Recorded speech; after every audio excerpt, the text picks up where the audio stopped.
So as we know, the first GTD step is capture, capture what has our attention. And I find that it's a good exercise periodically for me to kind of run a bit of an audit / assessment on my current capture tools, just to make sure everything is working well.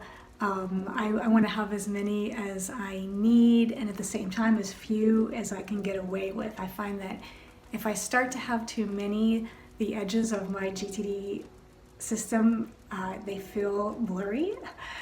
If I have too few, then I don't have the flexibility that I need. So I think this is good periodically to check in to see what's working and what might not be.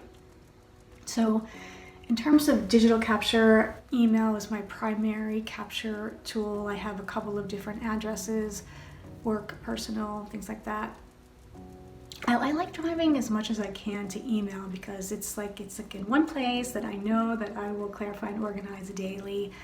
I'm currently taking a class and the instructor posts things on a private Facebook group, and I have the notification set up so that I get an email notification when something is posted, so that then I don't have to go check that as a separate inbox, which I'm really grateful for because I might run the risk of forgetting, and it's not something I'm used to.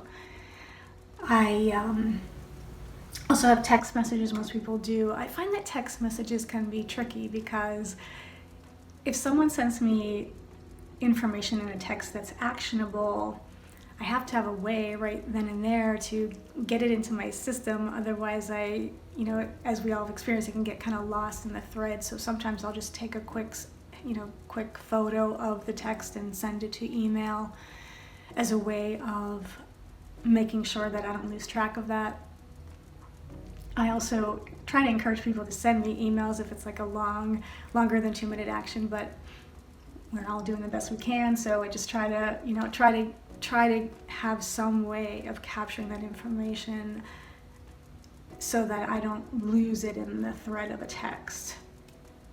My kind of current ubiquitous capture tool out and about is an app called BrainToss, which David Allen turned me on to years ago, which I still love. It's so seamless. I pick up the phone, open the app, click the little microphone, tell myself I need to buy my niece a birthday card, click the send button, and then it's right in my inbox that I can clarify and organize later.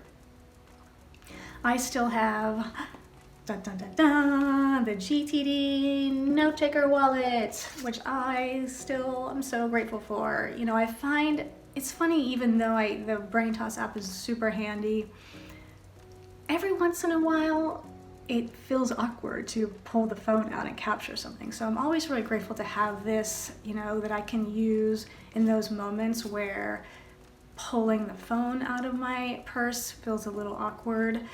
So it's kind of nice. I can just use this. I'm still kind of pen to paper in terms of taking notes. So I have a spiral bound notebook that I use.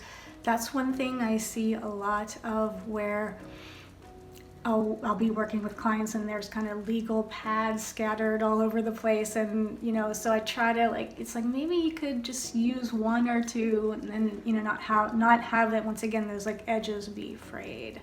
I still use these little 3x5 cards periodically for just the quick note that I might, if I'm just in the middle of a conversation or something and I want to jot something down. I'm kind of leery of Post-its because I have borne witness to many a time where the Post-it unsticks and is lost or found, months later. So I find that note cards are a little bit more reliable.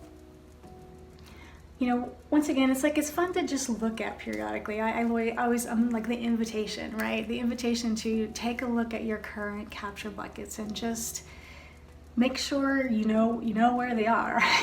You know how many you have. That it's really seamless to clarify and organize them really consistently. Maybe look to see if there's anything that might be something that you were using that is sort of you're not really using anymore. I do find sometimes clients will have an old email address or something like that they've kind of lost track of, but sometimes stuff is still coming in there. So you want to have it be super clear that they're really easy to clarify and organize daily. So just take a look, see what's working and what might be a good opportunity to revisit, and I hope that helps.